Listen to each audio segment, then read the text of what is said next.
She got a nigga but don't even post it. Where you go? Son.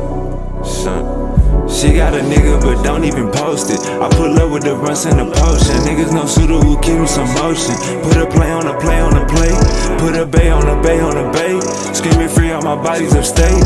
Screaming free out my niggas downtown too. I be high as fuck making LeBron. She got a nigga but don't even post it. I pull up with the runs and the potion. Niggas no suitor who keep him some motion. Put a play on a play on a play. Put a bay on a bay on a bay. Screaming free out my bodies upstate. Screaming free out my bodies downtown too. I be high as fuck making LeBron moves. Should be bad like in no time. Hit a C like it's go time. My bitches in the game like the old line. Hey, and when I come down, you get no shine. Scissors on the backseat like a little kid. Time been gone for a little minute. Ain't back and forth, I just post a pic with a bankroll, pounds in the mix. I can't parking like pimp. Hey, serving coffee shop him. Hey, got you walking around still. Hey, I'll let cash on him. Then put a bag on the cracker, but you put a bag on him. Hey, for black on black violence. Hey, let's go smash on them. I just paid my rent late on the block near Kimbe. Chopper got a little shake, hit the jerk like Benjay. Money calling me today, I'ma pick up every time. Bro just brought a whole bottle, gon' distribute every line. Shawty came with her ass like the city had dying. Wildfire on the trap, this shit like a airline. Shawty came with her ass like the city had dying. Wildfire around the trap, this shit like an airline. She got a nigga but don't even post it. I pull up with the runs and the potion. Niggas no suitor who keep him some motion. Put a play on a play on a play. Put a bay on a bay on a bay. Screaming free out my bodies upstate. Screaming free out my niggas downtown too. I be high as fuck making LeBron. She got a nigga but don't even post it. I pull up with the runs and the potion. Niggas no suitor who keep him some motion. Put a play on a play on a play. Put a bay on a bay on a bay. Screaming free out my bodies upstate. Screaming free out my bodies downtown too. I be high as fuck making LeBron moves. Gotta get up and get up and get up and get it. You working that job or you stuck in them trenches. Cash to be made, so who out here tripping? My cellular phone got a damn chip in it. Wake up, sign for 30 balls. Still in the trap with dirty clothes. You can be different, work my phones. You can be dead and work alone.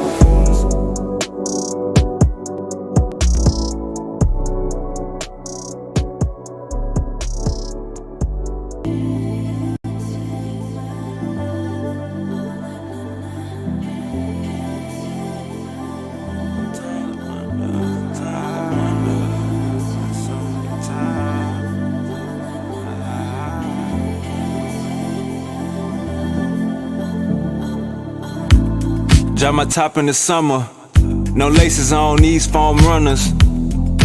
Playing my numbers, wavy got them things in bundles. Bodies knowing the game in trouble. No rain, no thunder. Really felt played by my uncle. I was broken, knew my time was coming. Boys know how I'm bumming. See swangers on Toyota Tundras. Got lions and tigers among us. Hope the fame and chains don't take me under. Sometimes I wonder, all the acting tough, you just gon' die younger. Question everything, just how my mind functions. Twerking on my bed, let wavy slide under. Sometimes I wonder, sometimes I wonder. Sometimes I wonder if all else fails, I'm back up in that jungle. Sometimes I wonder, sometimes I wonder. Sometimes I wonder if all else fails, I'm right back in that jungle.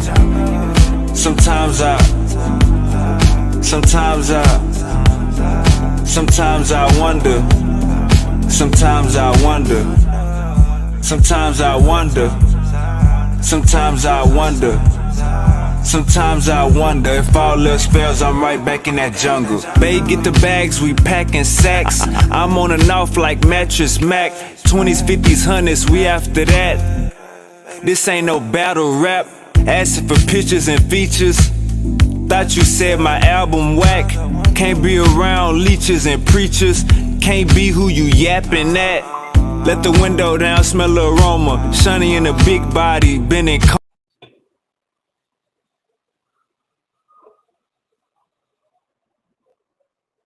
Ladies and gentlemen, Ladies and gentlemen, I have both of my fighters here. In the left hand corner, fighter, introduce yourself. My name is Martin from the.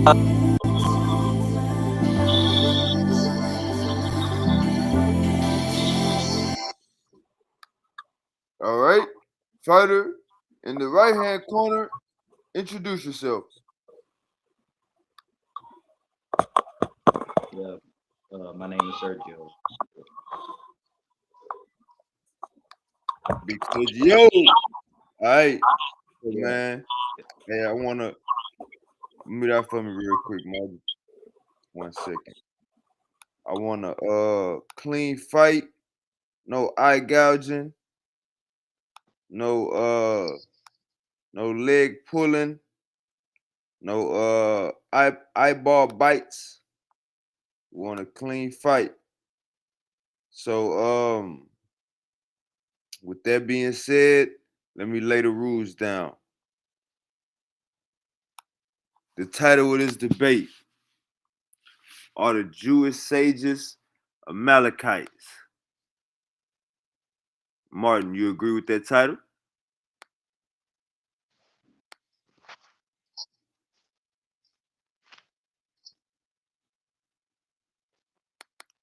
You there, Martin? Oh, you gotta unmute your mic. Yeah, I agree with that. I agree All with right, that. Sergio, you agree with that title? yeah, Already. So both fighters, let's go and get this out the way. Um, hey, everybody, send the link out. Send the link out. Like, share, and subscribe. Um, let's go and get this out the way. Sergio, I'm gonna let you go first this time. Sergio, let the people know where to find you and what you're gonna be getting into tonight. yeah. Y'all can find me on Facebook. I'll drop the name of my Facebook name after the debate, and yeah, I'm just gonna explain how these rabbis during the first century, second century, third century CE, uh, that they were not Amalekites, that were not Edomites. I'm gonna prove it.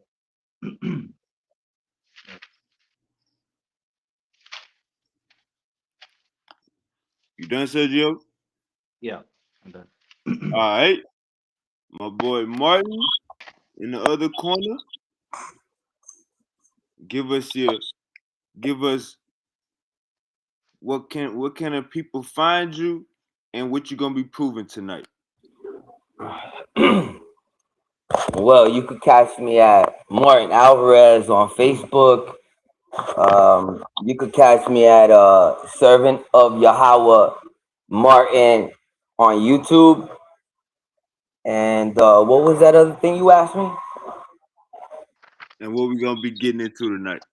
And tonight I'm gonna be standing up for my Kahan's teachings on who the Amalekites are, and we believe those to be the present day Ashkenazi and Jewish people, and also the sages.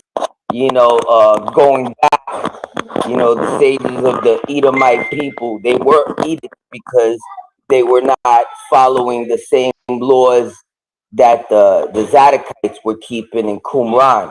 They were actually going off. So the land was Hellenized at the time. They integrated with the kingdom of Israel Hey and Martin. with the Hey Martin, your Hasmonean. And I'm audio. going to prove all of that. Hey Martin, your audio sound choppy. You got a headset on? Nah, I don't have my headset. All right. All right. Let's go and get this in. Y'all want a 3 minute intro or y'all need a 5 minute intro? 5 minute, right? 5 minutes fine. 5 minute introduction. That's cool with you, Sergio. Yeah, cool.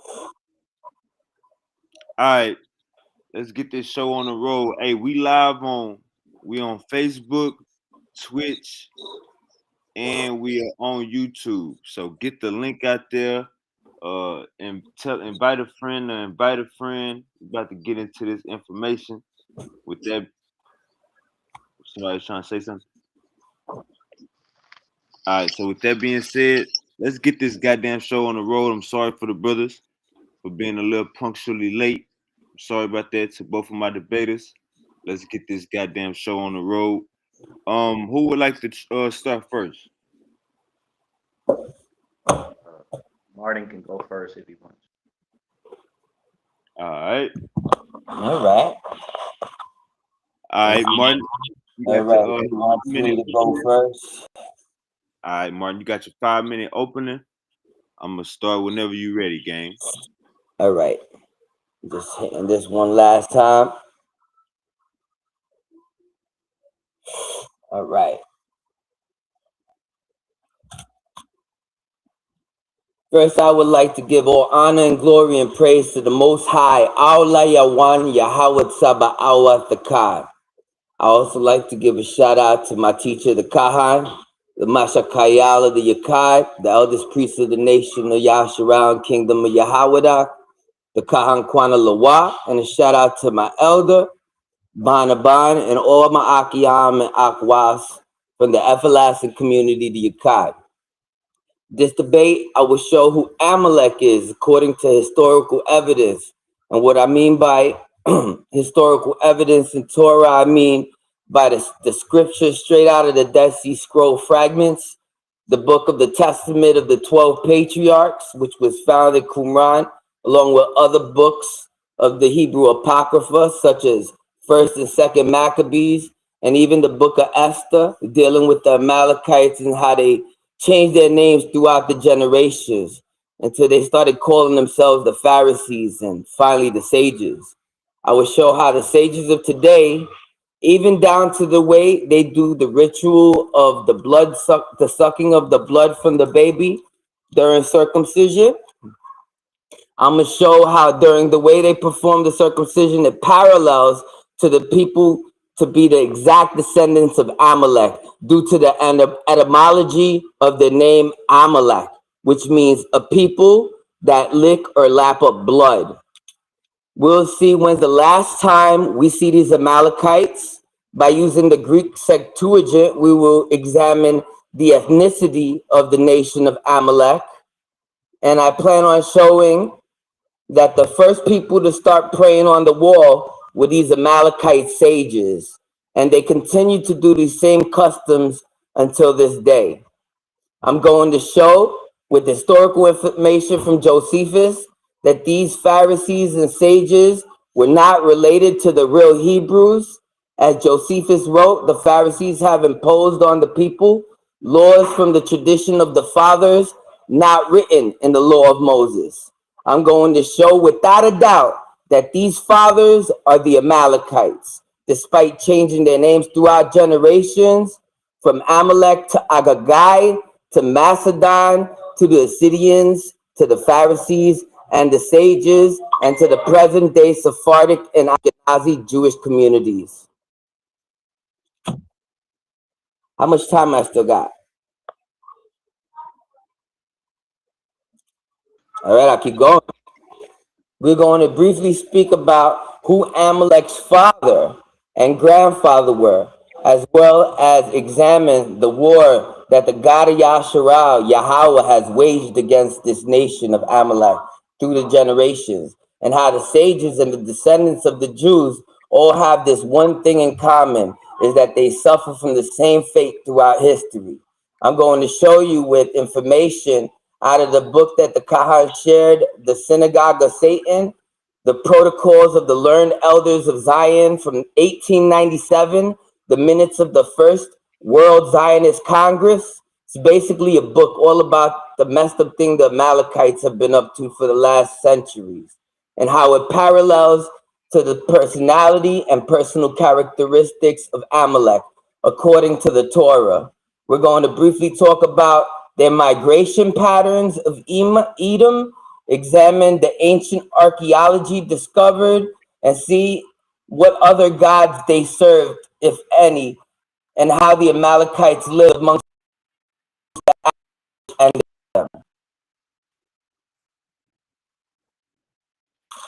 All right, all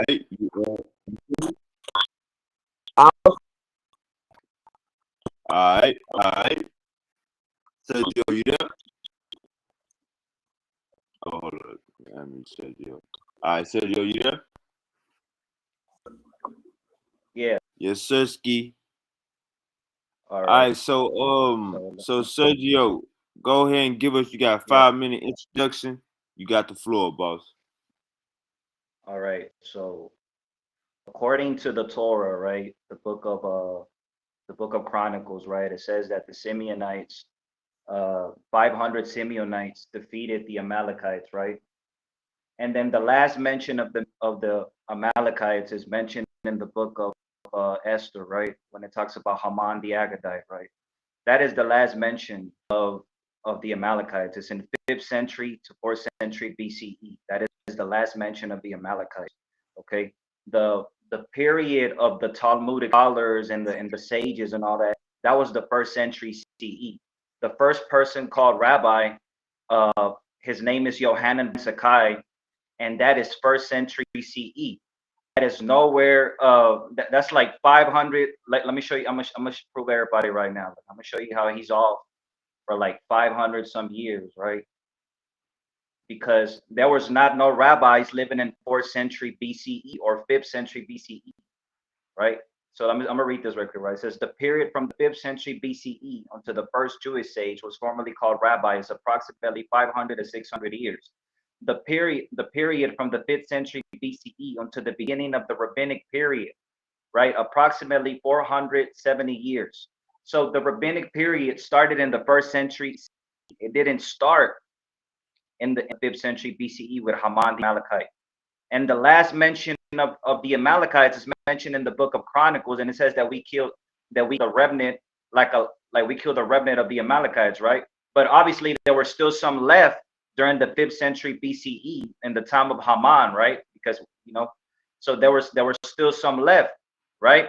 But I'm saying the rabbis weren't around in 5th century BCE. They were nowhere to be found. So for you to make that connection, for him to make that and say that the rabbis were around in 5th century BCE, they were not around. They were nowhere there. They had disappeared. They were not even there, bro.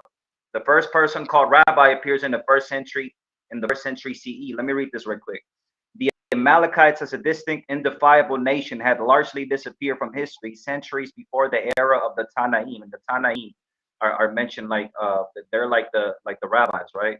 The Tanaim were a generation of rabbi sages whose work is recorded in the Mishnah. The Amalekites lived 1,000 to 1,200 years before the Tanaitic period began. So this is what I'm trying to tell you. The Amalekites as a nation had already disappeared since the time of the book of Chronicles, right? The only mention that we have left, the remaining, that's 5th century BCE. So there was no rabbis in 5th century CE, not even one. The first person called rabbi appears in 1st century CE. That's the point that I'm gonna make, right? So he's off for like 500 some years. So it's impossible for the Jewish sages to be Amalekites because he's off by so many years, right? So yeah, I know this is just the opening, but let me know when the debate can start. So yeah, that's it. I don't All need that right, much time. Yeah. all right, all right, all right. Big Martin, let's go ahead and get this show on the road, brother. Round one, we are starting. Everybody, get your drink, get your popcorn, get whatever you need. It's about to go down. Martin, you ready? give me 1 second. Just getting the slides ready. All right.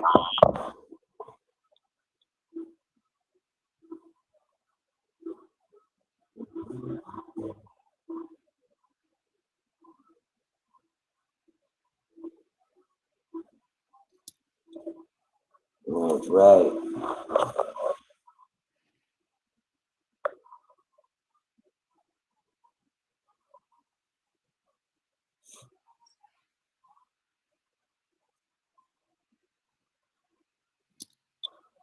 All right. It says, all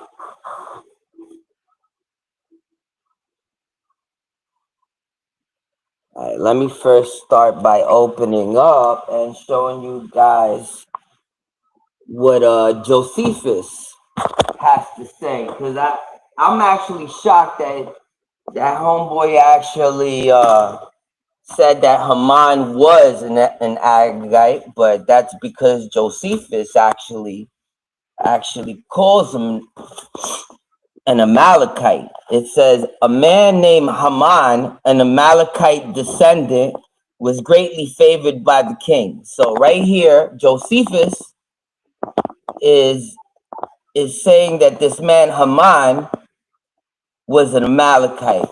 Now, the reason why he says that is because Haman is a Macedonian.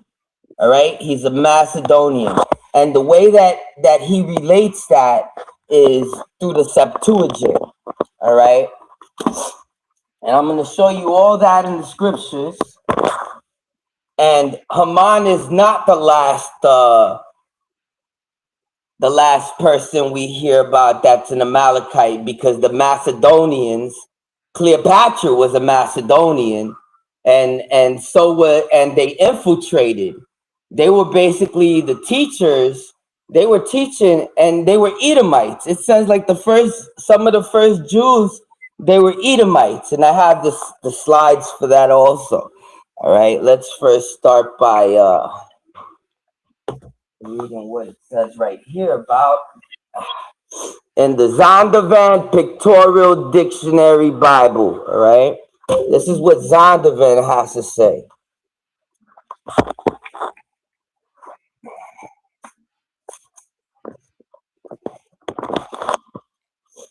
All right, this is Zondervan talking about Macedonia and their famous leaders from Philip II and Alexander the Great.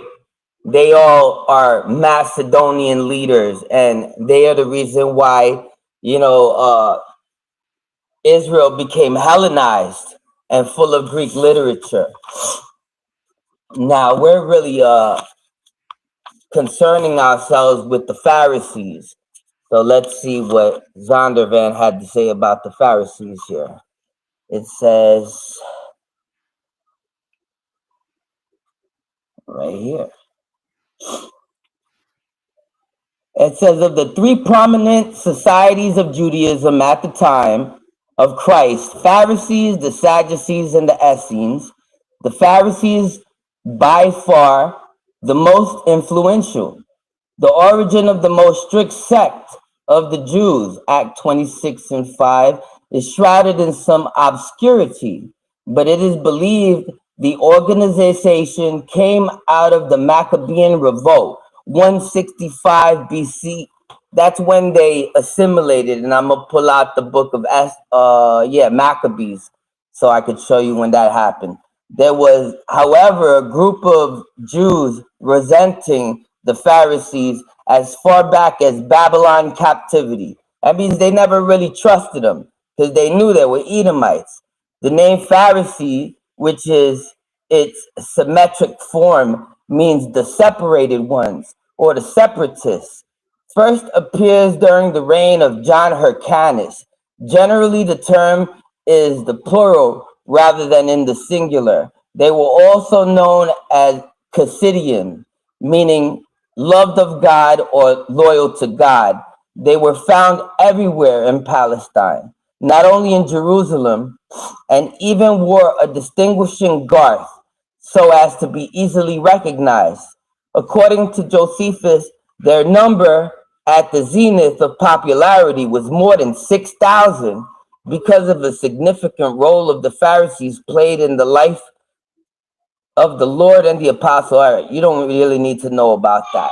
But this is talking about how the Pharisees were one of the groups in ancient times, and of the three groups, they were not seen as actual Hebrews, because the actual Hebrews, as Josephus put it, were, let me go get that right now. Pull that out right here. So it says right here, and this is straight out of the Dead Sea Scrolls, the Michael Wise, Martin A. Begg Jr. and Cook edition. All right. It says the Pharisees were distinguished in particular for their oral law, an unwritten adjunct to the scriptures. And we know that oral law, that's what the Jews of today, nowadays, they use this oral law. And it says an unwritten adjunct to the scriptures that claim to provide the correct interpretation of the holy writings. As Josephus wrote, the Pharisees have imposed on the people many laws from the tradition of the fathers not written in the law of Moses. These tradition of the fathers were a genius of the movement, for they spelled flexibility, enabling the Pharisees to adjust to new situations and to recast old laws as new circumstances required. Naturally, to the Sadducees and other non-Pharisaic groups among the Jews at the time, the same traditions were anathema. The Pharisees were nevertheless often to impose their will because they were the group that enjoyed the most support among the general populace. They were the forebearers of the rabbis, and rabbinic literature contains a fair number of laws and traditions that go back to the Pharisees. So you see, they changed their names throughout history. They went from the Amalekites and the kings of Agagai. From Agagai to they became known as Macedonians. And from Macedonians, they assimilated and became the teachers. Here, let me show you. I got a couple of slides that show you how they actually invaded. Let me show you this. Pull this out. My slides, 1, 2, 3. There.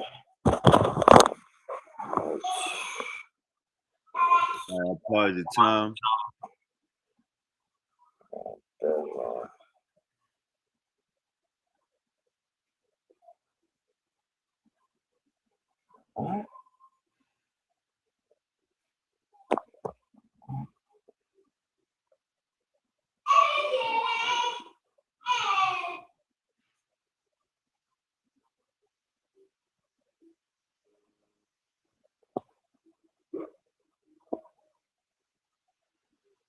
Whenever you start, you got 3 minutes. 3 minutes? Okay.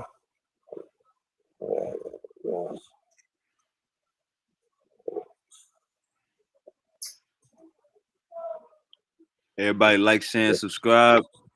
We're getting it in.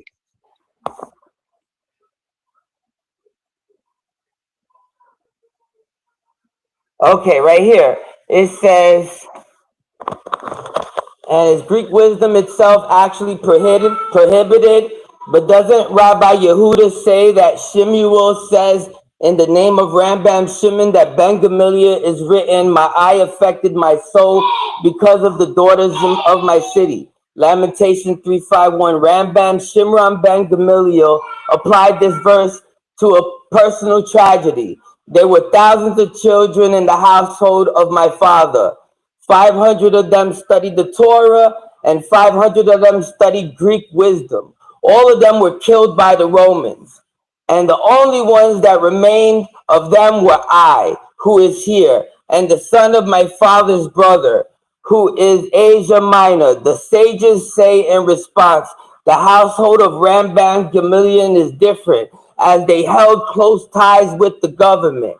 And we know that Amalek is the head of the nation, so they always held close ties with the government. So you could see, even with this, it shows that the early sages that wrote the Mishnah, they held close to Greek customs and philosophies, and they had Greek teachings in their house because they were Greek.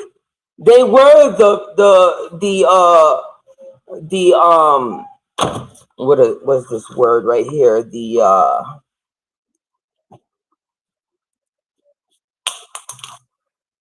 Macedonians, Salak.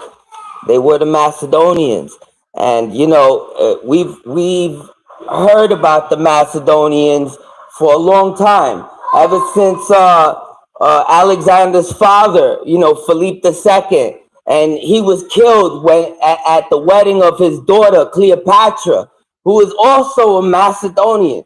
These Macedonians, these Agagites, these Amalekites, they have taken control. They have, how can I say, amalgamated into Jewish society. Let me see what this is.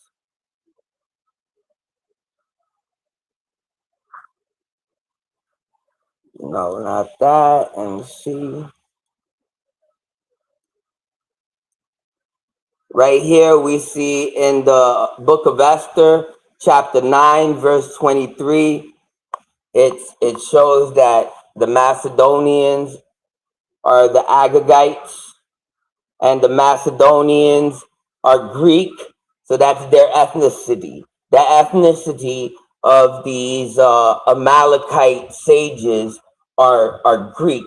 It goes back, and they even said that that the first Spanish conquistadors, that they were Jewish, and No, that's basically okay. no. All right, all right, all right. Hey man, this that goddamn first round, man. You know how we coming. You know how we coming. Like, share, and subscribe. Sergio, you there? Yeah, I'm here. Can you hear me? Yes, sir. All Whenever right. you ready, we're gonna Yeah, start I'm your ready. first round, boss. Yeah, I'm ready. Let's get this Yeah, can you money. hear me? Yeah, can you hear me? Yes, sir. All Yes, right, all sir. right. Yeah, so you can start my time right now. All right, so this I want to make a point because mentioned that right, he knew that he was going to do that shit in a debate, right? He's going to bring up the Macedonian Greek shit. But when you actually study Josephus, the Greeks are Javan. They come from in Genesis chapter in the book of Genesis. Even when you talk about Josephus, right? He tried to go to Josephus to try to say that the Pharisees were called Amalekites. Nothing that he read said that there were Amalekites because the Pharisees were not no fucking Amalekites, bro. I'm gonna tell you this shit. Josephus himself was a fucking Pharisee, so why would he be calling Pharisees Amalekites, bro? Josephus himself was a Pharisee. So watch this, bro. Let me go to right here, bro. Let me read this. And even Alexander the Great, he come from Javan. He's called King of Javan. That is the Greeks, right? Not no fucking and I know where he's getting that Macedonian shit. He's getting it from the Septuagint. That is not in the Masoretic text, in the Hebrew text. He going to the Greeks. He want to attack me, right? He want to say I'm getting my information from the Greeks, but he's getting his information from the Septuagint. The Masoretic text does not say that the Amalekites come from Macedonia. The, the Masoretic text does not say that. This is where the Jewish people, the rabbinic Jews, they reject the Septuagint because it has Christian interpolations and Greek philosophies that were added to that shit, right? But really, it's Javan, bro. Javan is the Greek. So let me read this real quick, right? It says This is right here. Anybody can pull this up. Javan is found in the apocalyptic literature of the book of Daniel. It is about the king of Javan, Alexander the Great. Anybody can go look this up. This is not me keeping false information. King Javan, right? King Javan, that is the Greeks, right? So let me show you right here, right? Let me go right here, right? Give me a second, right? And then this is just to add to, because I already know what he was going to do, right? You can go to the table of nations and you can see the Kittim, right? You can see in Genesis 10, it says the sons of Japhet, Gomer, Magog, Javan, Tubal. Look, he tells you that John is actually right, and the Kittim, that will be the Romans. So and then that he also talks shit about the Sephardics. When you talk about Rashi, right? He identified the book of Obadiah 1 and 20 that those were exiled, those were Jews that were exiled in the Iberian Peninsula. That is what Rashi said. That is not my words. That is what Rashi said. Rashi said the Iberian Peninsula, Separad, that is Spain and Portugal. That is where the Jews were exiled in Obadiah 1 and 20. Right. So now that we got that Macedonian shit out of the way, let me read this right quick. Right. So I want to start with talking about this rabbi of ancient time that existed during the time during the 2nd century CE. Rabbi Ishmael ben Elisha was a prominent Jewish sage and high priest who was executed by the Romans. Okay, so you're saying that we get in our shit from Greeks and Romans. So why are we being killed by the Romans? Watch this. He lived during the 1st century and early century CE. He was a descendant of a wealthy priest, family in Upper Galilee. Again, not in the territory of Amalek. Right? Let me go to another one. Johanan ben Zakkai lived during the 1st century CE, a Jewish sage. He was a descendant of the house of David. This is from orthodoxjunian.org, right? So Johanan ben Zakkai was actually the first person that was called rabbi, right? All that other shit that he's talking about, that Haman shit, that is 4th century BCE, 5th century BCE. You're off by like 400, 500 years, bro. There was no rabbis existing in 5th century BCE. So Haman, right? Haman, or whatever the Amalekite, he cannot be Jewish. He cannot be a Jewish person because the rabbinic era started in the 1st century CE, bro. This is what I keep trying to tell you. Look, anybody, let me go look this up. Watch this. Give me a second. Look. When you talk about the rabbinic era, bro, let me just keep reading. Hold on, I got more sources. Now we go into Rashi, right?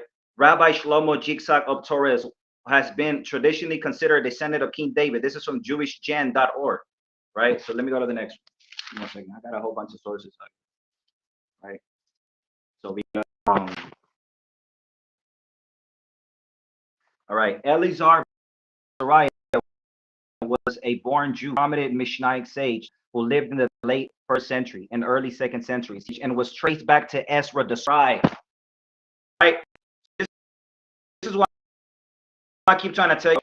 Just because there was converts converted to Judaism, it will tell them in Judaism we accept converts. There was Greeks that converted, there was Romans that converted, like Rabbi Akiba. Rabbi Akiba came from a Canaanite family, from a family of converts. So yes, converts did convert it, but to say that every single one of those people were converts, that's a lie. That's a lie, bro. I have all information on that shit, right? So let me go to the next one, right? So now we go on to Simeon ben Shattaz. This was a Pharisee, right? He was the president of the Sanhedrin, right? Again, not a convert. He was a Pharisee, president of the Sanhedrin. And now we're going to the Dead Sea Scrolls, right? Why would the Qumran, the people of the Dead Sea Scrolls, refer to the Pharisees as Ephraim, right? Anybody can go look this up. This is not me making stuff up. Hold on. I'm going to go to the Pesher Nahum, right? Watch this. This is according to Qumran scholars, Michael Wise, all of them, right? Let me read this real quick, right? The term Ephraim was used as a code name for the Pharisees in some of the Dead Sea Scrolls, particularly in Pesher Nahum, Jose, commentaries at Qumran. See that? So let me keep reading. The biblical name Ephraim to identify the Pharisees. So why are the writers of the Dead Sea Scrolls calling these people Ephraim and they're calling the Sadducees Manasseh? That shows you right there that there were Israelites. The Pharisees were Israelites. They come, you know what I'm saying? There were Israelites, you know what I'm saying? They were not converts like everybody's saying. And you know where he's getting that shit from?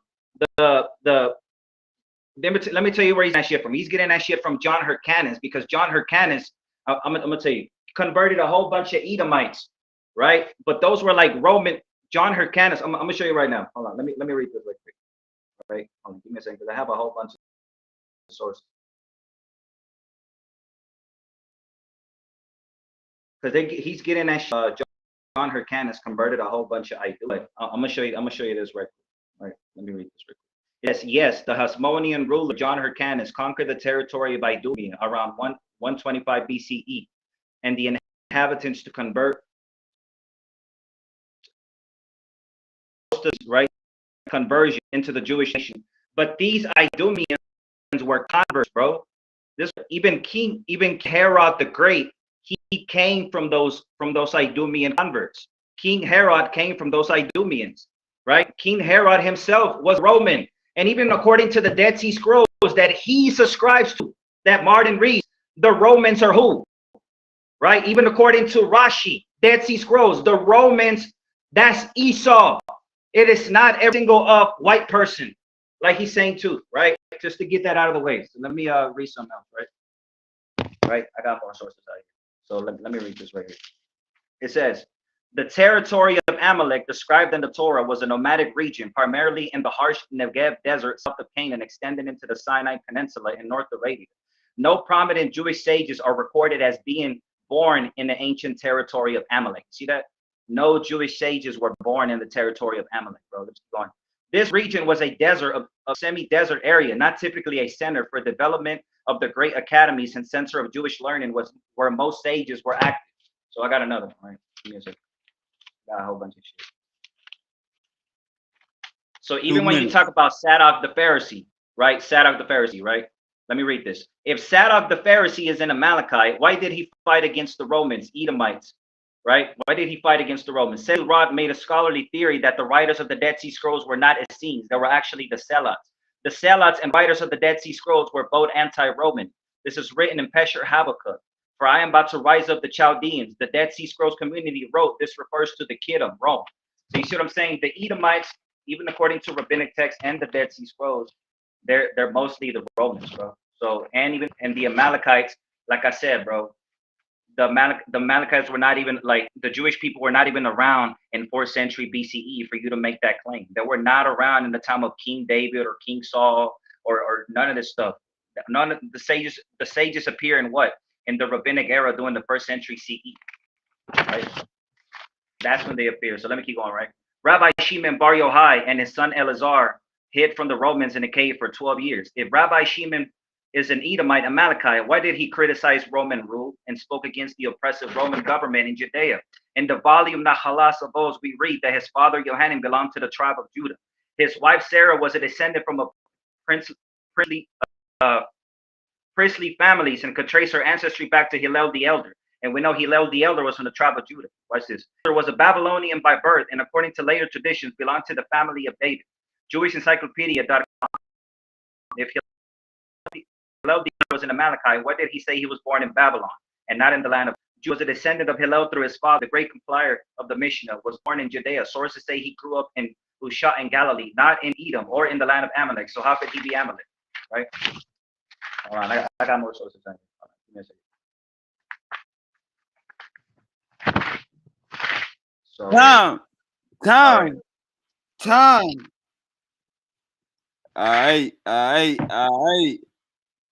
Going into this second round, everybody get your popcorn, get your macchiato, whatever you need, man. Get your water bottles. All right, Martin, you ready for this second round, boss?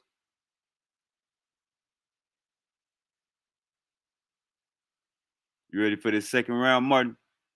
You gotta unmute your mic, my bad.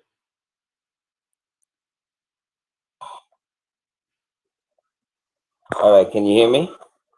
Yes, all right. Let's get this money going into the second round, gang.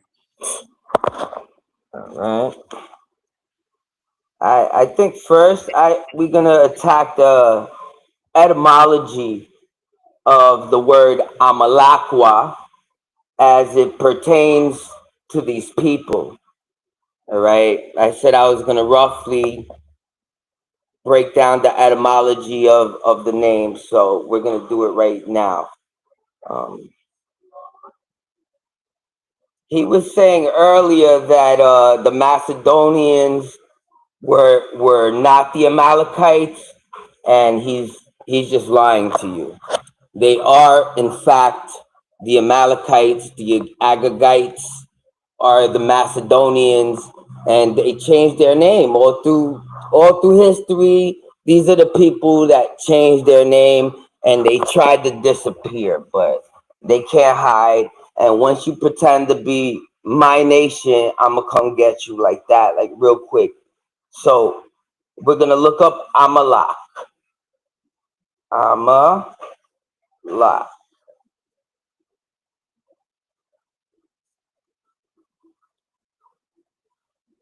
Right, so put this down. Amalek. Amalek.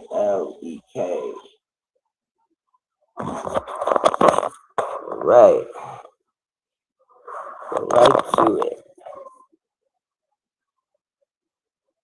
Timnah was a concubine of Eliphaz, Esau's son, and she bore to Eliphaz Amalek. All right, so this is Amalek, H6002, Amalekwa.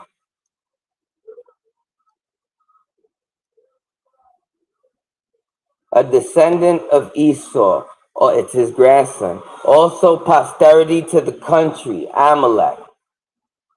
Right.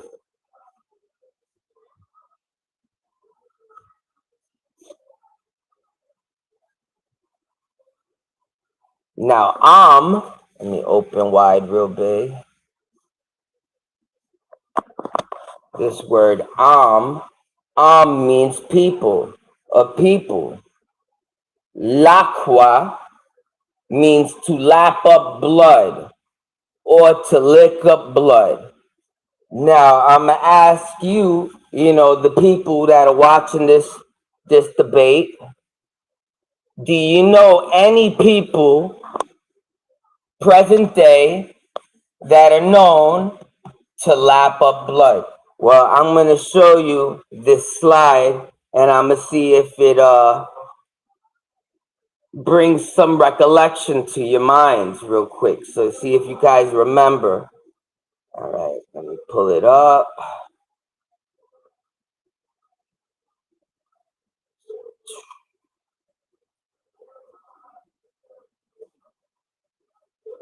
Where is it?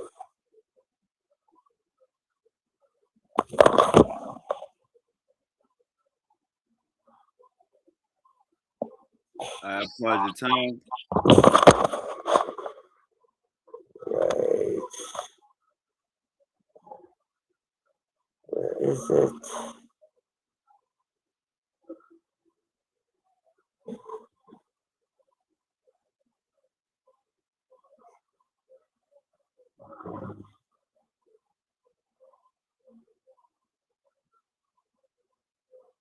Where is it?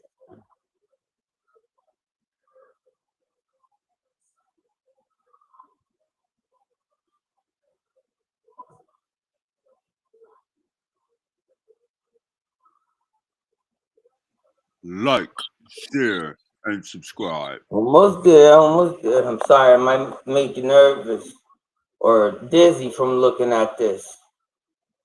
Come on.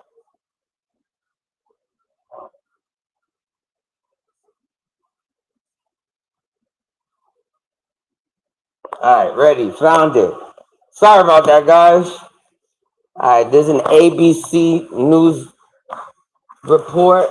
Baby dies of herpes in ritual circumcision by Orthodox Jews. 2 infants have died in the last decade among the ultra-Orthodox Jews in NYC. New York City is investigating the deaths last September of a baby who contracted herpes after ritual circumcision with oral suction in an ultra-Orthodox Jewish ceremony known as Hebrew as Mitzvah Befet, in a practice that takes place during a ceremony known as the bris. A circumcision practitioner or mohel removes the foreskin from the baby's penis and with his mouth sucks the blood from the incision to clean the wound. Just like in the etymology of the word Amalekwa, a people that lap up blood. All right, there's an ABC News report. I don't want to continue reading. I guess you guys get it. They also had a New York Times baby death renews debate over circumcision ritual. Prosecutors are investigating the death of a newborn boy who died in September after contracting herpes through a controversial practice of ritual circumcision, reviving a debate in New York over safety and religious freedom. The Brooklyn District Attorney Charles J. Hines confirmed on Wednesday that the investigation was continuing but declined to comment any further. The cause of death of the 2-week-old boy who died at Miamitis Hospital in Brooklyn on September 28, was type 1 herpes caused by ritual circumcision with oral suction, according to the medical examiner's office. So as you see, these people are still doing the same things that they were doing back in the day, and still doing what the etymology of their name, what it basically implies.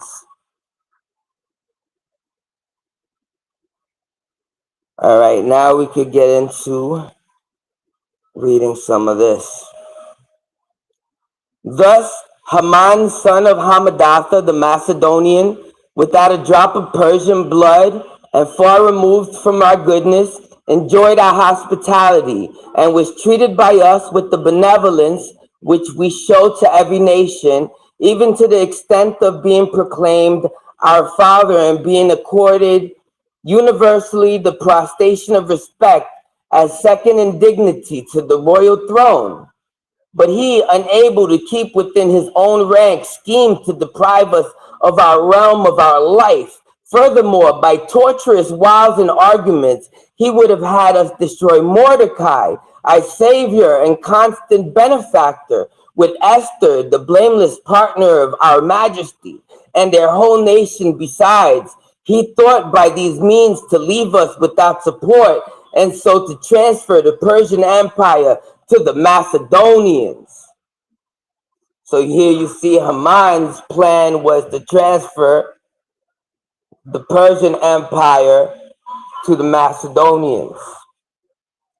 The story of oppression and domination woven through history finds its origins in the bitter enmity between Jacob and Esau. This ancient conflict recorded in the scripture, it's not a mere tale of a sibling rivalry, but a prophetic saga of a systemic control and spiritual warfare. At the heart of the story lies the lineage of Haman the Agagite, a descendant of Esau's line through Amalek, and its enduring influence on the rise of Alexander the Great, Hellenistic Greece, and untimely the Roman Empire. By examining these connections, we uncover startling truth. Haman, Alexander, and their respective empires represent stages in the development of Mystery Babylon, described in Revelation as the ultimate system of spiritual and physical oppression.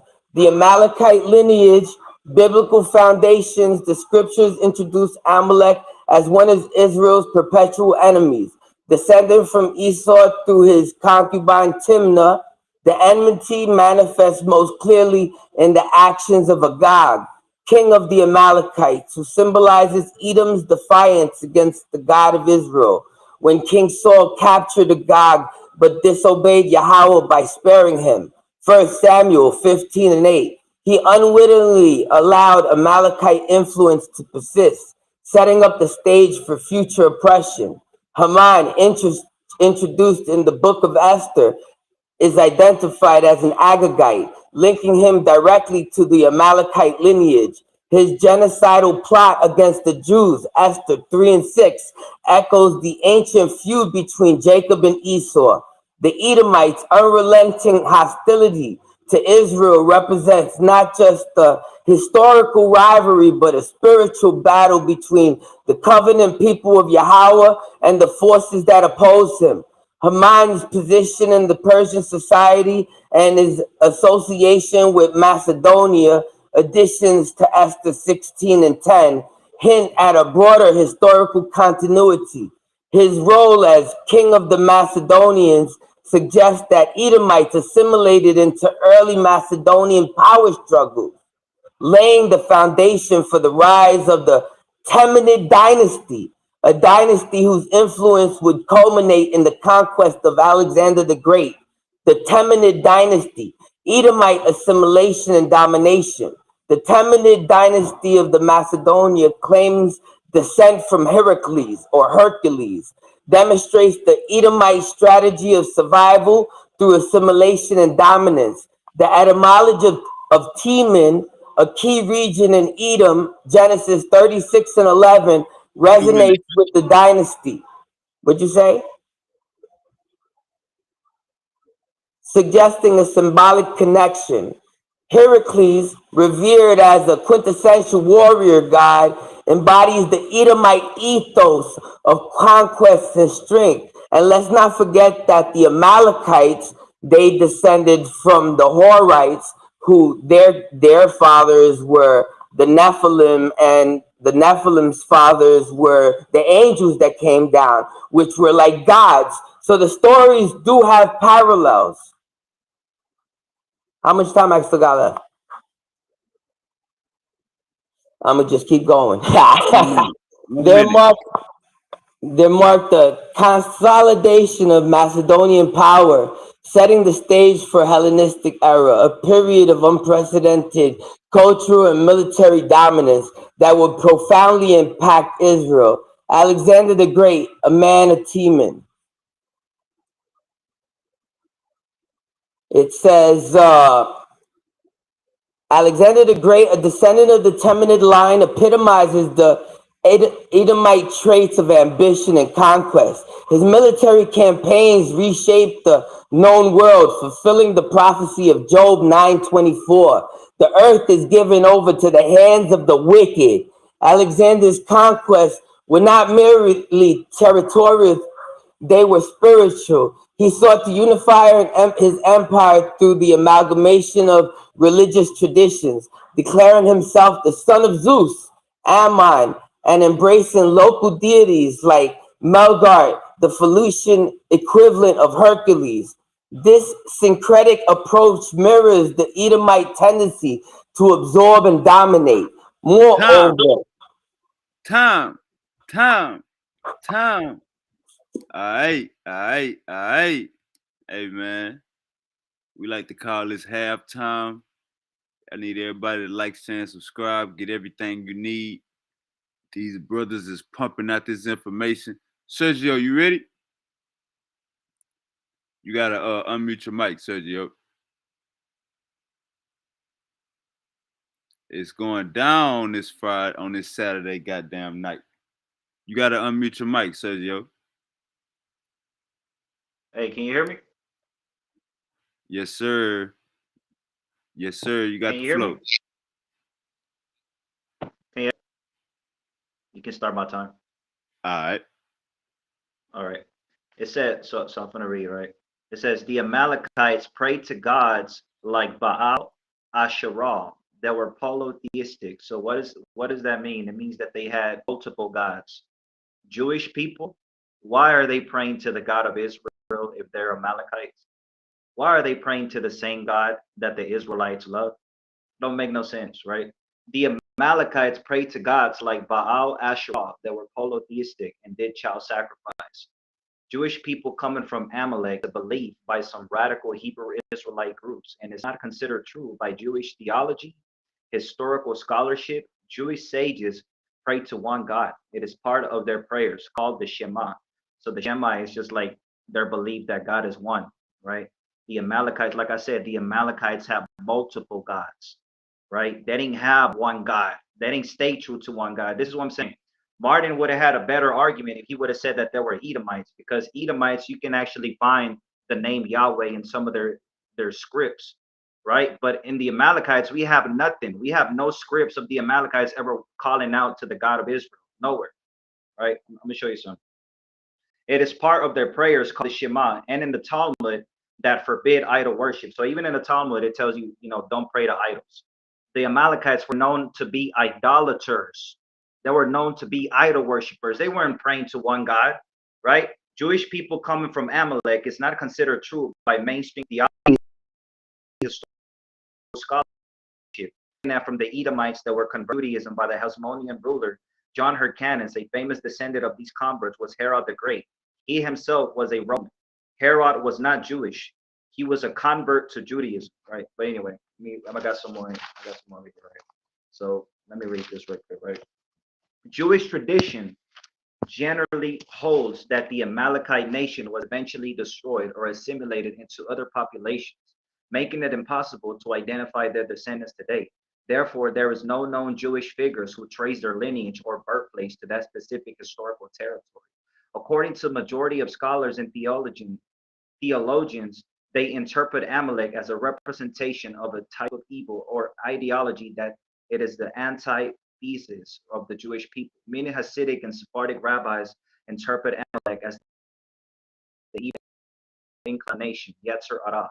Historically, various enemies have been associated with Romans. In Jewish tradition, in Jewish Midrashic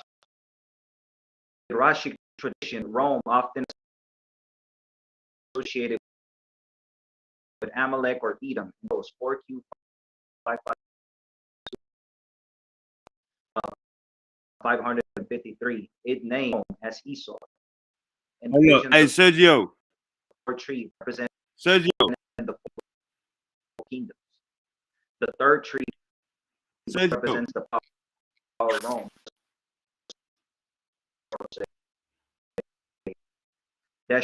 Sergio. Haran 5:3 and Ear from the words of Daniel. Yeah. Can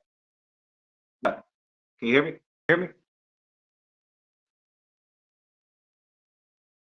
Yeah, can you hear me? Sergio, you hear me? Yeah. Hey, you was breaking up. Yeah, can you hear me? Yeah, you was breaking up. Can you start off with that first one again? Yeah, I'll start again. Yeah, I'll start. So let me know if you can hear me. Can you hear me clear? Yeah, just start off with that first one. You was once you got to the second one, I couldn't hear you no more. Okay. So it says Jewish generally holds that the Amalekite nation eventually destroyed or assimilated into other populations today. Therefore, there is no known Jewish figures to trace their lineage or birthplace to that territory.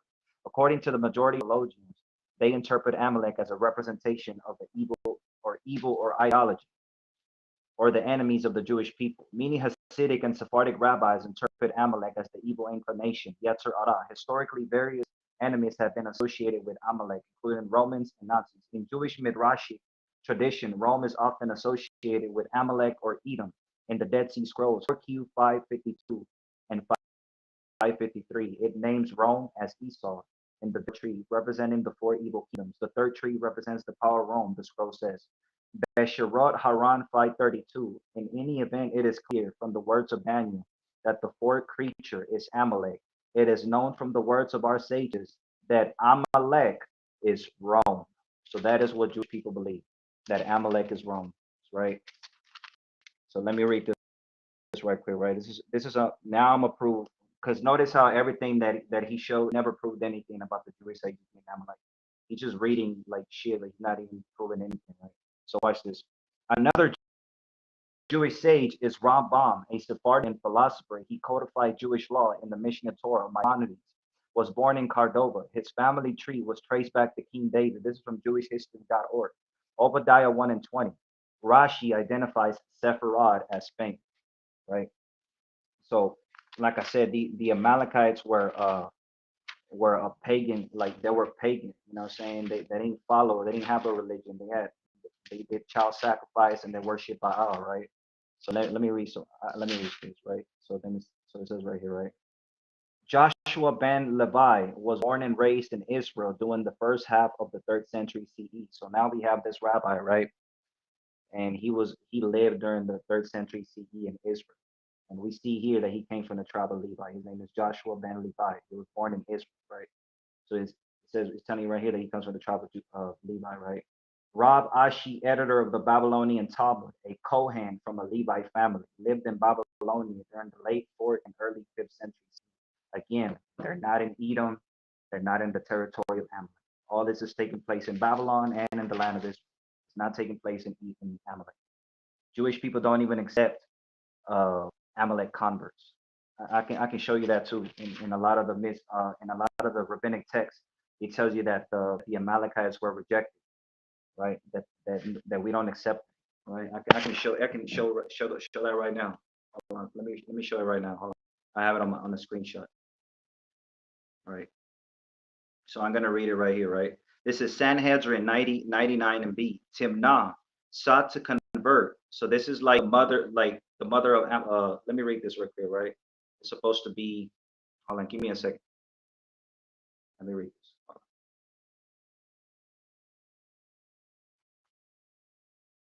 Hold on, give me a second.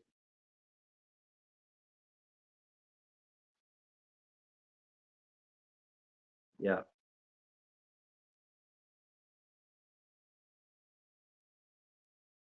Hold on, give me a second. Okay, so let me read this. Timnah sought to convert, and she came before Abraham, Isaac, and Jacob, and they did not accept her. She went and became a concubine of Eliphaz, son of Esau, and said, referring to herself, it is preferable that she will be a servant for this nation, and she will not be a noble nation. Ultimately, Amalek, son of Eliphaz, emerged from her. It says, emerged from her, and that tribe afflicted the Jewish people. What is the reason that the Jewish people were punished by suffering at the hand of Amalek? It is due to the fact that they rejected her when she sought to convert. So this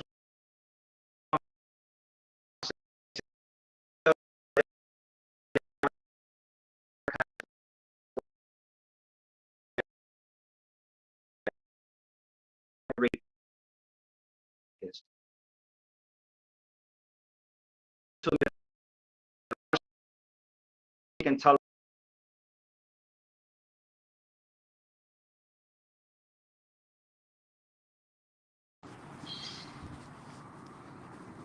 Hey, is that me or Sergio?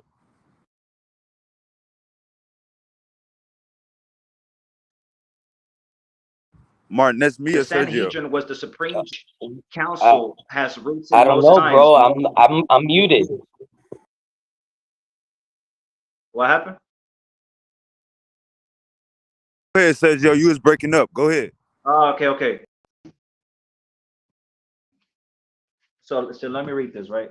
It says it's biblical evidence suggesting Amalekites migrated into the Sanhedrin, right? So there is no, like I said, there is no evidence of the Amalekites migrating into the Sanhedrin. The Sanhedrin was the supreme Jewish council.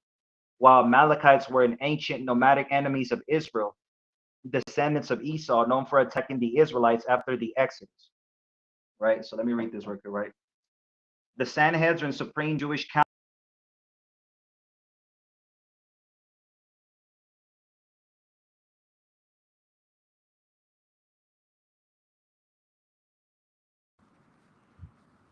All right, so we gotta wait for Sergio to get back up in here.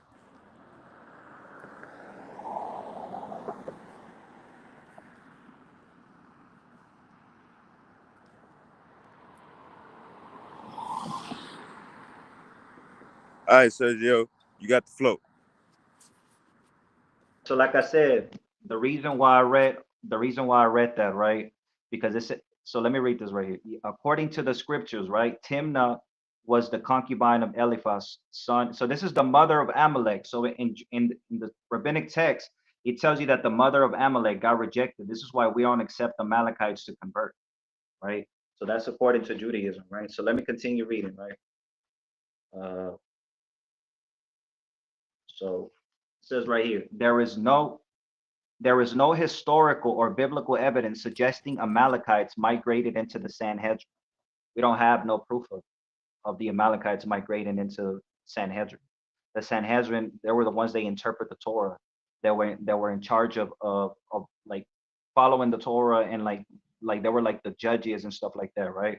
So let me read this. The Sanhedrin was the supreme Jewish council, has roots in Moses' time, Numbers 11 and 16. The 70 elders, the great Sanhedrin, will handle the most important religious, Judaical matters, shaping religious law, interpretation through their belief in both written scripture and oral tradition. Nowhere in history does it say that the Amalekites were going to be in charge of the Sanhedrin. That's nowhere in the history, right? So let me keep reading, right? The Sanhedrin was the supreme council, Jewish, while Amalekites were ancient nomadic enemies of Israel, descendants of Esau. There is no known positive historical archaeological evidence confirming the existence of the Amalekites as a distinct people during the time of the Jewish sages. There is no proof of that. No historical archaeological evidence confirming the existence of the Amalekites during the time of the Uh, Jewish sages. That is the first century, right? all right, Tom. Yeah. All right, Martin, you there? Yeah, I'm here, brother man. I'm here, brother man. All right, Look at them hey, we troglodytes. going Them we going troglodytes into are round mad. three. We're going into round 3. I need everybody to like, share, and subscribe. Martin, I'm gonna start your time when you ready, boss. All right.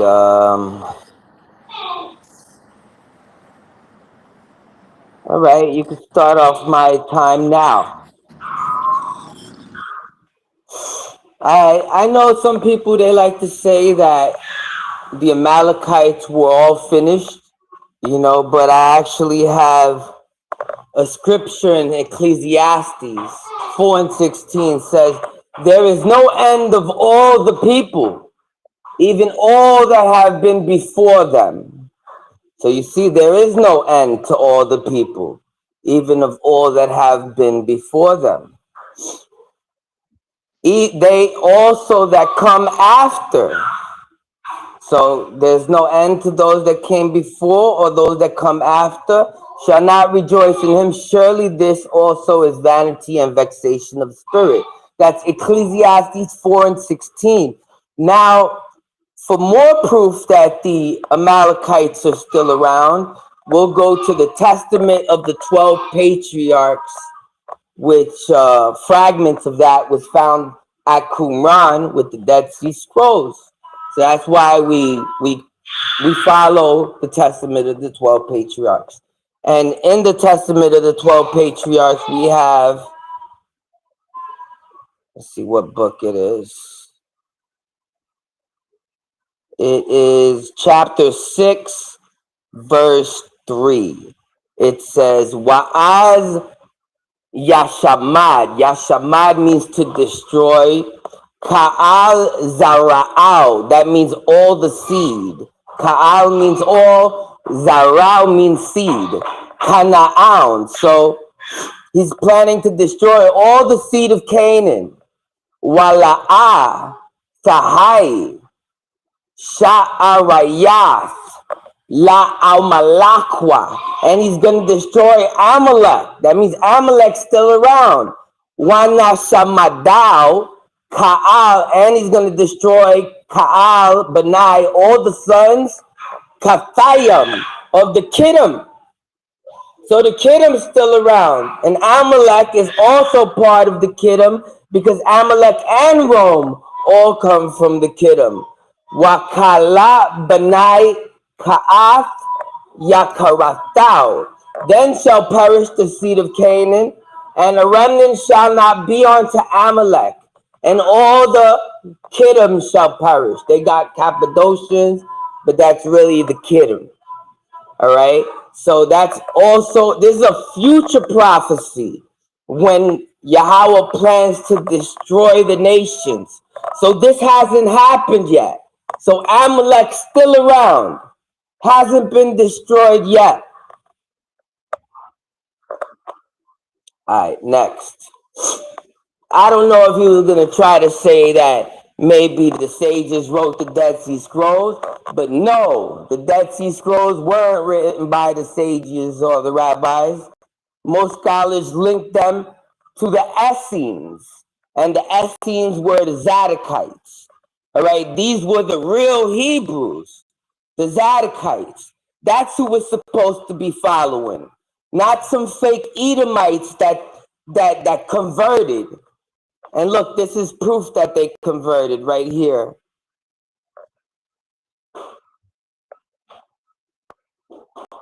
Also before that, I want to tackle the fact that these Edomites and Amalek is from Edom, they look just like us. They're like the evil doppelganger. For instance, if you go read the book of Jubilees, chapter 38, and Jubilees was also found in Qumran, it says in chapter 38, and after that Judah spoke to Jacob his father and said unto him, Bend thy bow, father, and send forth thy arrows, and cast down thy adversary, and slay the enemy, and mayest thou have the power, for we shall not slay thy brother, for he is such as thou, and he is like thee. Let us give him this honor. So you see, Esau looked just like Jacob. So these Edomians, these Edomites, they look just like the nation of Yasharal. They're very similar. As you can see, Judah, Yahweh couldn't do it. He couldn't slay his uncle because he looked too much like his father, as it says in chapter 38 of Jubilees.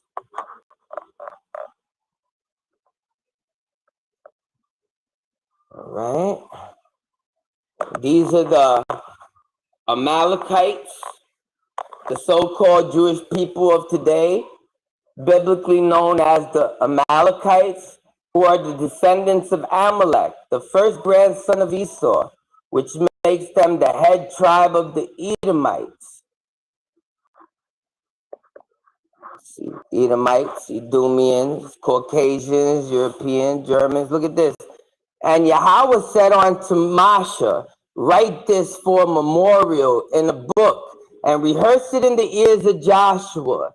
For I will utterly put out the remembrance of Amalek from under heaven. And Masha built an altar and called the name of it Yahweh Nayashai. For he said, because Yahweh has sworn that Yahweh will war with Amalek from generation to generation. That's why from generation to generation, you see they get wiped out. That's why back in the days with the Pharisees got wiped out. The Romans took them out. And the Edomites were known for going to war with their own people. Because you remember the Greeks went to war with the Romans went to war with the Greeks, so they were known to go to war with each other. And these Pharisees, they were Edomians, as it says in this slide I have. Let me get the slide. It says interaction with Alexander the Great. Jewish texts do mention interactions between the Jewish high priest Shimon HaTzadik and Alexander the Great of Macedonia in the 4th century, often describing Alexander as a powerful but fair-minded ruler who sought advice from the Jewish sages. So these Jewish sage Amalekites were even talking to Alexander the Great because they had infiltrated. And that's the armor of Philip II, the father of Alexander the Great, who said he descended from the gods. And the Amalekites, they descend from the Horites. And the Horites were giants, Naphaliam.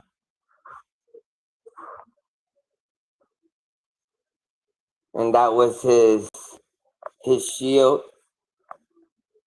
And it was found, and all of this is from his tomb in Agagai. So they got a place in Macedonia, in Greece, that is called Agagai, and they keep the tomb of Alexander and his great, his outfit. They keep it over there. The armor, the sword, the shield, all in this tomb of Agai.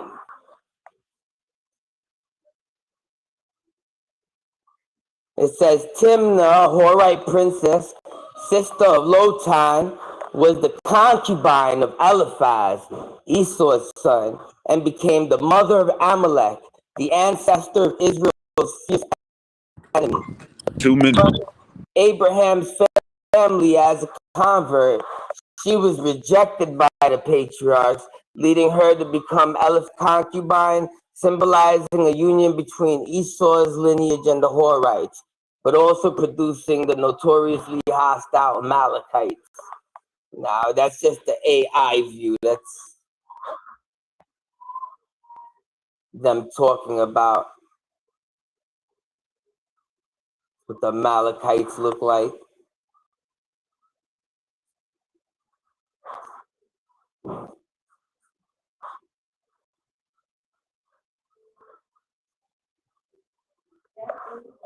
It's a little a chart of the genealogy of Amalek.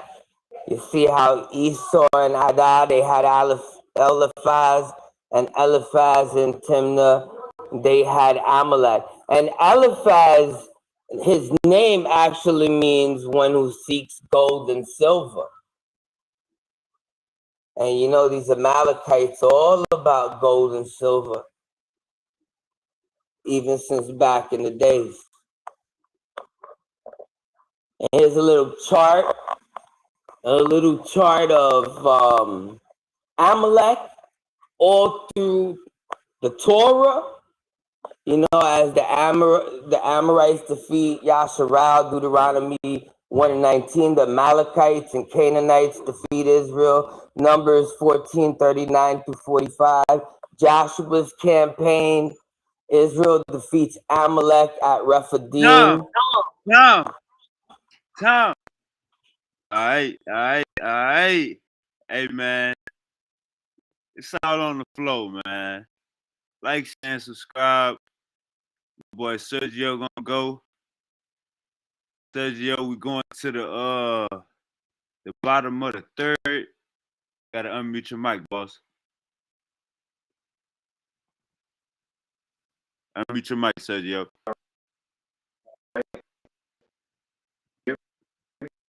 Yes, sir. I'm ready when you're ready. Yeah. Can you hear me?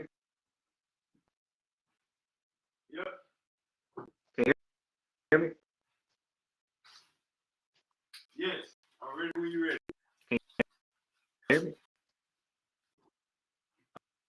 All right, I'm ready. Sergio. Yes, you can start my time. All right. So Yeah, go historically, hold on. Historically, there are no known Jewish sages being born in the geographic regions of ancient Edom or Amalek. The people of these regions were distinct from the Israelites, and the relationship was generally one enmity and separation, particularly with Amalek. Let me read this right. The concept of rabbi, ordained spiritual leader, did not exist in the 5th century BCE. So this is why I keep saying this, and I want everybody to pay attention to what the fuck I'm saying, because he's saying that Haman, right? He's saying that that's a Jewish man. That's what he says. He says that Haman the Amalekite, that's a Jewish man. That's impossible because there was no rabbis living in 5th century BCE. That is when the book of Esther was written. It was written in the 4th century BCE and the 5th century BCE. There was no rabbis in that fucking bro, right?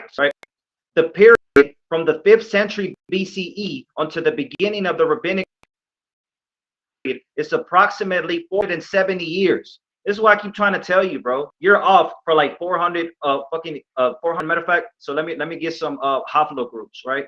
When you look at haplogroup J1, haplogroup J2, right? That is common among Jewish people, right? Eastern Levantine origin. This is why I looked it up, right? I looked up where they come from, right? So I got more stuff. Hold on. Now we're gonna go to this rabbi, right? All right. It says Rabbi Joseph the priest was a Kohen priest who was by definition a descendant of the tribe of Levi, a second generation Tana who lived in the end of the 1st century CE. His life and activities were centered in Galilee region. He is buried in Galilee, so he's buried there. I can easily go look up all these rabbis from the 1st century CE of ancient times. Their burials are all in Israel. Some of them are in Babylon, bro. None of them were fucking Amalekites by birth. None of them, right? Justice. Tana, Rabbi Sadak, a rabbinic figure who lived during the Second Temple period, was descended of the tribe of Benjamin. He the tribe of Benjamin, Jewish encyclopedia. That's where I got my source from, right?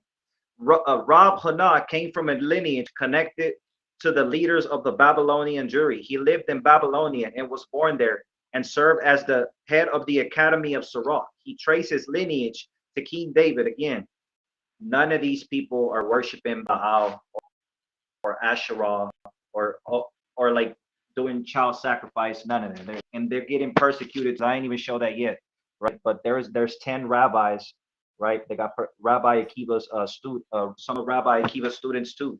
That some of them got persecuted by the Romans, right? But anyway, I'm gonna show that in a minute, right? So it says, Rab Judah bar Ezekiel traced his lineage back to the ancient prophet Ezekiel in Babylonia. He lived during the 3rd century. He was the founder of the Humida Academy in Babylonia. He was born and raised in Babylon. Again, can you hear me? Can you hear me?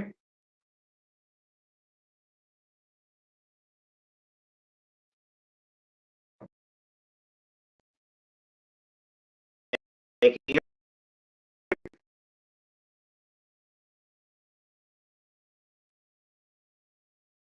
Let me just keep going. Academy in about 4 generations. Again, we have another Levite, right? Right. Rabbi Elazar ben Charzam, Jewish sources such as the Talmud, as having served as high priest during the Second Temple period. He lived in the 1st century BCE to the 1st century CE. Right.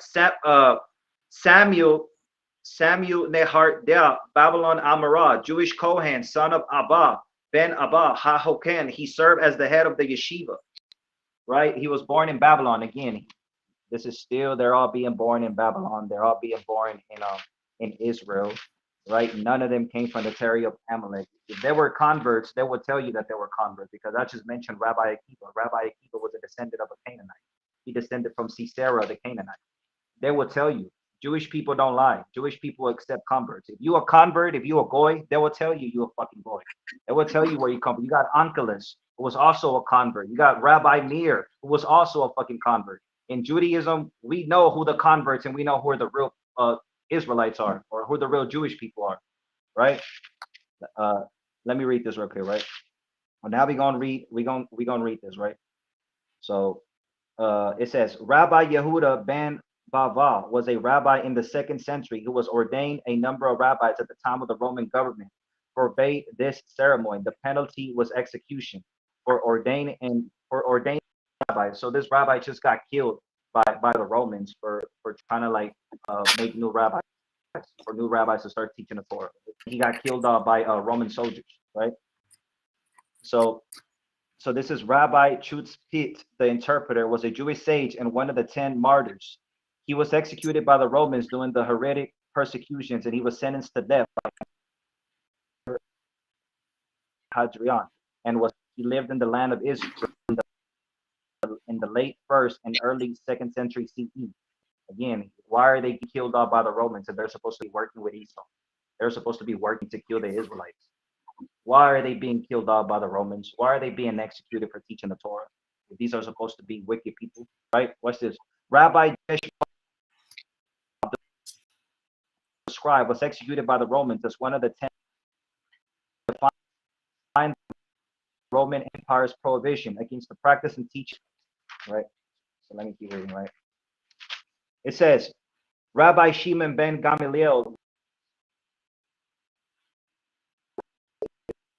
descendant of King David. He was born and lived in Judea and lived from 10 BCE to 10 CE, the 1st century CE, served as a peer in that time. Like I said, wouldn't Jewish people, if they were Amalek, wouldn't they be working with Esau? Wouldn't they be working with Roman? Why are they all being killed off by Romans? Why did Rabbi hide in the cave for 13 years? Why did he hide in the cave for 13 years with his sons, learning the mysteries of the Torah, of the Zohar, right? Putting together the Zohar in a cave for 13 years, hiding from the Romans. If all these are Amalekites, why they all trace their lineage to where they're all priests, they all come from the tribe of Judah, they all know where they come from, right? Their burials are all there. Anybody can go look the shit up, right? They're all buried. That's what I'm saying. So let me read this. Rab Abba. So like I said, he's off for like 500 years anyway. Rab Abba bar Ibo Abba Arika was a prominent Babylonian Jewish sage family that claimed descent from Shimei, brother of King David, linking them to the tribe of Judah. He lived during the 3rd century CE, and he was born in Babylonia. Again, another, where does it say territory of Amalek or Esau? None of that shit. It will tell you. If you think I'm lying, it will tell you, because you got Onkelos. You got a lot of convert Judaism that converted. You got Gentiles. So I'm gonna show you one convert, right? You got Onkelos, who was a. It's not like that. Hebrew Israel like shit, right? Because in Judaism, Romans can convert. They can convert. Other nations can convert. So when you talk about Onkelos, right? He was a convert. Watch this. Yeah, go ahead. Go ahead. But people knew who they like. This is Rabbi Meir, right? And it's going to tell you that he was a convert, right? But like I said, but to say that all of them were fucking converts is stupid, right? So this is Rabbi Meir link conversation through Talmudic legend that he was a descendant of a Roman emperor. You see, so we have some of these rabbis that were converts, but to say that every single one of them is a convert, that's stupid. Or to even, but like I said, there is no proof of them being Amalek whatsoever. Like there is no historical, no scholarship. I just showed that, right? Like there was no rabbis living in 5th century BCE. Like I said, this is why I keep mentioning that, right? So let me read this. The concept of rabbi was formerly or leader did not exist in the 5th BCE. This is why I keep trying to tell you, bro. I keep saying the same shit, right? Historically, the sages recorded as being born in the geographic region. Rabbi Ami, a Talmudist who lived in the land of Israel during the 3rd century, was a priestly descent tribe of Levi, born in Babylonia, raised in Tiberias, Israel. So again, why are they not coming from the territory of Amalek? And they're supposed to be Amalek. They're not in the fucking territory of Amalek, right? They're in fucking Babylon or raised in Israel. They're all raised in Israel. They're not coming from other lands. You know what I'm saying? So this is what I'm saying. Hold on, let me read this. Rabbi Asi, right, was a Kohen priestly descent, a Jewish Talmudist of the century and the 4th century, was born and moved to Israel. Like I said, we had Jews in Babylon because it tells you that in the Torah, right? So let me see. Hillel II, a direct descendant of the house of David. He lived during the 4th century CE. Rabbah Abba ben Joseph Bar Hama, he was from the tribe of Judah, lived during the 4th century CE. Born in Babylonia, burial place in Upper Galilee. Again, if these were Amalekites, don't you think that why are their burial sites are still buried? Why are they being buried in Israel? Why are they being? Don't you know that the scholars and the archaeologists and all those other people? Yeah. Tom. All right, man. All right. So let's get we doing the question and answering, right? Sergio and Martin.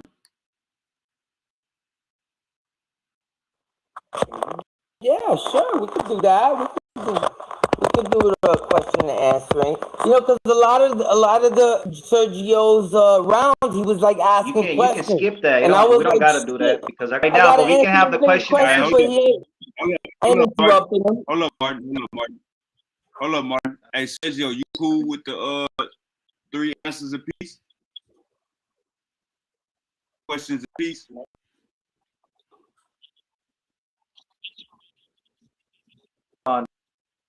That I'm still on live. Hold on, we can do it right now. All right. No sweat. It'll take like 10 minutes. You said 10 minutes.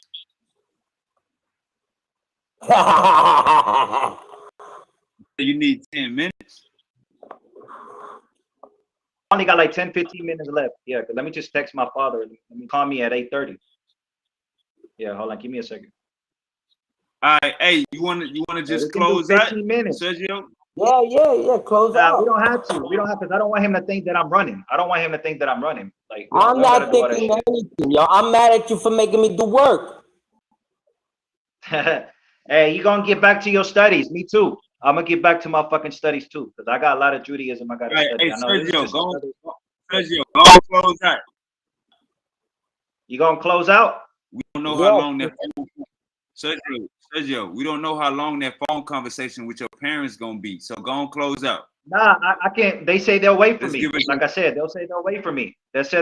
So I got like 15, 20 minutes. I can be out here for 15, 20 minutes. All right. You got since Martin went first, you going first on the Q&A. You got three questions to ask Martin. I'm ready when you're ready. All right. So I just wanna ask Martin, right? So can you show any rabbis in the 5th century BCE? Since you're saying that Haman the Amalekite is a Jewish man, can you show that? That is What are you saying? Can I show any Amalekite? Is that what you're saying? I'm saying. Can you Can I show? show? Can I you show told you any already. Jewish? They I changed don't their think name you to understand my Macedonian, question. and they Can you show infiltrated the any nation Jewish through person? Hellenization. Yeah, but I'm What? asking What you to happened, show bro? me a Jewish person in 5th century BCE. Can you prove that? A In Jewish the person in fifth 5th century century BCE. BC, weren't they called the Pharisees at that time?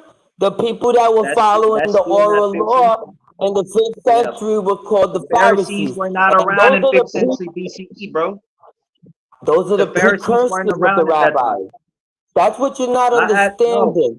They forget. changed their Hey, hold on. names, Forget the bro. They rabbis. had Hold other on, hold on. names, Hold bro. on. I'm gonna tell you something. Forget the Pharisees. I just want you to, because you attacking the Jewish sages. You attacking the rabbis. You're not attacking the Yeah, Pharisees. because that's The what they changed their Pharisees. name to. That's their present Yeah, name. cool, cool. That's That's present cool. day. But now I'm gonna ask you this. I'm gonna ask you this. Can you show me a Jewish rabbi, right? A rabbinic sage, the writers of the Talmud, Mishnah, existing in 5th century BCE at the time of Haman the Amalekite? Can you show that? That is my question. Well, we all know that the precursors of the rabbis were the Pharisees, and before that they were called the Hasidians. So all of these guys, all of these hold up, people Martin. were Hold not up, Hebrew. Martin. They Martin, were. Martin, hold up, Martin. Hold up, Martin. All right, Sergio, get to your second question, brother. Huh? Go ahead, get to your second question. All right, all right. So like I said, the second question would be, you know what I'm saying? Since you couldn't answer me, you couldn't show how there was any rabbis existing in the 5th century BCE. Because they had Right? other names. You're not understanding that they had other names. They went by another name. Hold up, Martin. Martin, hold up, Martin. Hold You on. on the second question. So like I said, why? So my other question would be this: why would Why would, like I said, why would the Amalekites be praising the God of Israel? That just don't make no fucking sense. That would be my second question. Why would the Amalekites be praising the God of Israel when they were known to the God of Israel? And that shit don't make no sense. The Amalekites are the brother of the nation of Yasharal. You know what I mean? They come from Edom, so everybody knows the God of Shem. And it's as it says in I think it's the book of Genesis, chapter 9, verse was it 25 or 26 actually. We could go to it. Let's go to it, and you'll see the God of Shem is Yahweh. So we go to Genesis. We go to chapter 9. All right, we open up. We go down to 25, and it'll say, it says, we're going to open this up so we could see it. It said, open the tools right there. It says, and he said, blessed be Yahweh, God of Shem. And the Edomites would be from Shem, and the Amalekites would also be from Shem. So Yahweh would be the God of Hold up, Martin. Shem. And that's how they would be Hold up, But praising notice how he Yahweh. didn't answer not even both of Hold my up, hold up, questions. Martin. I asked you where does it say that the Amalekites will be praising Yahweh or be praising Hashem? Where? That's nowhere. But I showed you that the Amalekites come from Shem. And it says, Waya Amar Barawak Yahweh Alahai Sham. And we know the Amalekites come from Shem. Wayahai All right, Kanaan Almad Lamau. And let Canaan be his slave. hold up, Martin. Hold up, Martin. All right, Sergio, let's get to the third question. All right, we get into the first question. So notice how he didn't answer none of the questions. So like I said, so can you show any Amalekites joining the Sanhedrin or interpreting the Torah in history? Can you name one Amalekite that did that? That joined the Sanhedrin, that interpret the Torah? Can you show one Amalekite that did that? Yes, they Everywhere are in the Torah, all the Amalekites. Amalekites were known to do what? They weren't known to praise God. Nowhere in the Torah does it mention that the Amalekites will be calling out to Yahweh. Hey, Sergio, ask your question again. Yeah, Yes, I please. I said, totally got lost. yeah, like I said, where does it say that the Amalekites will be praising Yahweh? That would be my question. Well, like I All right. answered you before, bro. I told you the Amalekites, they come from Edom, and Edom comes from Shem. And the God of Shem, according to Genesis 9:26, is Yahweh. And that's my answer. All right. So, Sergio, Martin, now your 3 rounds of question, and we're gonna get the close out. My boy Sergio gotta talk to the family. It ain't no running. Y'all understand? Nah, I don't talk shit about people. You I got don't do 3 that. questions. All right. My question to Sergio is, if you know that the oral law was not of Hebrew origin, it's not written in the Dead Sea Scrolls, it wasn't preserved by the Zadokites, why do you persist in following the Talmud pushers, the Amalekites, the baby blood suckers? All right, that's your question. That's your question. All right, I can easily answer that. So since he believes in the Dead Sea Scrolls, right? So you have a Jew, Menahem the Essene, who actually joined, right? He joined the Sanhedrin. So his name is Menahem the Essene, originally first following the rabbinic text. Let me read this. Let me read this, right? His name is Menahem the Essene, right? He was originally a rabbinic Jew, and then he went to go follow the Essenes, right? So let me read this. Menahem the Essene was a Jewish Tana sage living during the era of the Sukkot. As such, he was paired with Hillel the Elder, and I just read earlier that Hillel the Elder was a Jewish sage, right? So why are the Essenes being cool with the Pharisees? You don't see this shit? Watch this. And as the Beit Din, the Mishnah states, he was saying that he went out to first were rabbinic Jews. If you didn't know that, your shit came from rabbinic Judaism, bro. All your book, Dead Sea Scrolls, they all came from rabbinic Judaism. That's what you don't get. So yeah, what is the next question? All right, my next question is Numbers 24 and 20. It speaks about Amalek being first among the nations. Is it not true that the Jewish people are considered the first among the nations?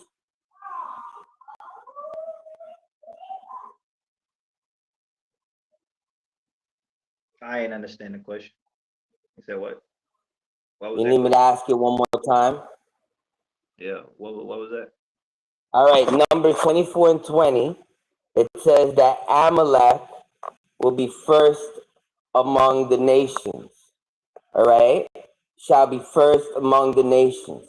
Now, do you believe, or is it not true that the Jewish people are considered first among the nations? Like I said, you're taking that scripture. Like I will answer this. I will answer like this. You're taking that scripture out of context. You got to go from the time. You got to go from the timelines in the book. You read in the book of Numbers. That is an ancient text. That is Moses, right? You read the. So you talk. So you got to take this. You got to take the time that was written in the book of Numbers. You got to take that time and show me Jewish rabbis there living at the time of Moses. There was no Jewish rabbis living at the time of the book of Numbers. That's how I will answer that. All right, my last question: do you still No Jewish in disbelief about the You saying Amalekites the Agagites Amalek. being Macedonians? Are you still in disbelief of that? Even though you heard it from Josephus, you heard it from the Kahan, and That's you your heard it third from me. question. That's your third question. Yeah, that's my third Yeah, that's question. your I ain't third going hard, question. bro. Yeah, Yeah, that's your third question. I'm gonna tell you. I'm gonna tell you this because yeah, I bro. already That's showed my you third at the question. You beginning gotta of the go. debate. At the beginning of the debate, I already answered you. I already answered you that according to Josephus, the Greeks and the Macedonians, they're Javan. According to Josephus, I didn't. This is Okay, not my so own you're words. going So you against got all that Josephus. Macedonian So shit you said on you. I don't know where no. that You shit said come no. from. You don't believe it. So you're going against Javan, everybody. You hold don't believe it. on. Javan is Greeks. That's the Macedonians, bro. You got that shit from the Septuagint. The Septuagint is the scriptures. You got to go to the Hebrew Masoretic text. This is why rabbinic Jews, Yeah, but I because it showed you Josephus has said it. I showed you a whole bunch of Josephus added said shit it. that's Came out of the not book even of there. Josephus. Look, it's In it the first in off, the this is original this is from the Hebrew Oxford. This is text, the Oxford. in This is not the Septuagint. This is the Oxford. it And doesn't here say it that. says Macedonian, the Agagite. And that is a Greek This is the translation, book of sir. That is Esther. not the Masoretic text. That is a Greek translation. That is a Greek translation. Well, this is That's the what you're reading, the Greek. Oxford. You're The reading Greek shit. Oxford saying it. Josephus is also saying it. Yeah, you Zondervan got is it from the saying it. Septuagint. You Everybody's got it from saying the it, but no, Septuagint. but Sergio No, doesn't believe it. So I think Josephus Sergio believes, is no, wrong, and I think Josephus does not everybody teach else is that. right. Josephus believes that the Macedonians are the Greeks. That's Javan. That's Javan. Javan. Josephus believes that Javan are the Greeks, right? That's what I'm saying. That king of the king, that is Alexander the Great, right? That's King Javan. You can go look this shit up, bro. You should know that shit. You should know that Javan and All right. is mentioned in Genesis chapter 10. Yeah. Once again, that's Hold up. Josephus, That and shit too, bro. Josephus saying that he was a Amalekite. Haman was an Amalekite, and he planned to turn over the kingdom of the Persian Empire over to the Macedonians, who were the Greeks. And this, I proved without a doubt that the Macedonians, these Greeks, are the Amalekites. Everybody need to go vote for me. Put the votes in. You already know I smashed. All right, hold up. All right, let's get the close out. Let's get the close out. So since Martin went first, Sergio went first on the Q&A. Martin, let's get this close out. I'm ready when you're ready. All right, I'm gonna close it out like this, yo. I already showed you the Amalekites were the sages. I showed you from the etymology of their name. I showed you from Numbers 24:20, the first among the nations. They consider themselves to be first among the nations. They like to bring terror on the people. They don't care about whether you're a baby, if you're a baby, they don't go by those rules where you got to be 20 to be a woman like the Hebrews do. They believe you got to be 12. That's some Amalekite thinking right there. And you got to see that without a doubt, the people that lap up blood, those are those Jewish people. That's in the name of Amalek. You have to put it together, and you have to see that even down to the etymology of the name, these Jewish people are the Amalekites. And you know what else? If you go check out Christopher Columbus, his DNA, it says that he had that Greek DNA, that he was Macedonian, also proving that the Jewish people were the Amalekites. All Shalom, right, all right. Yahweh blessings. Hey, hold on, bro. Hold Hey, on. hey. Hey, We gotta hold on, up. bro. Hold up. We gotta hold up, bro. You don't know what's going on. Hold up. All right. Now, Sergio, you get your 2-3 minute closeout. This is what's going on, brother. We on the closeout. So you got your 2-3 minute closeout. Come on, Sergio.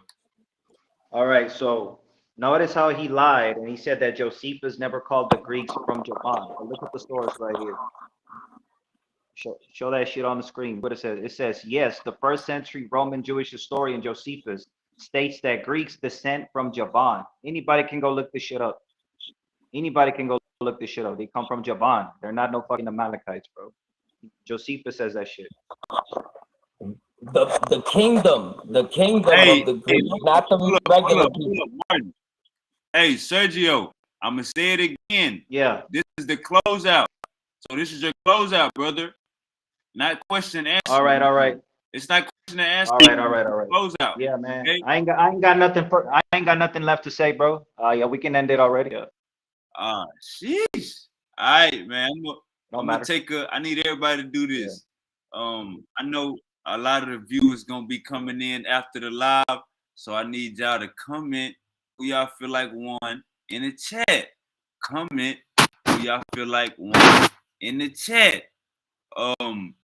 So far from looking at the poll, it's 3-0, but I just dropped it. It's 3-0 Martin, but I just dropped it. So this is what I need everybody to do. We're on the time limit.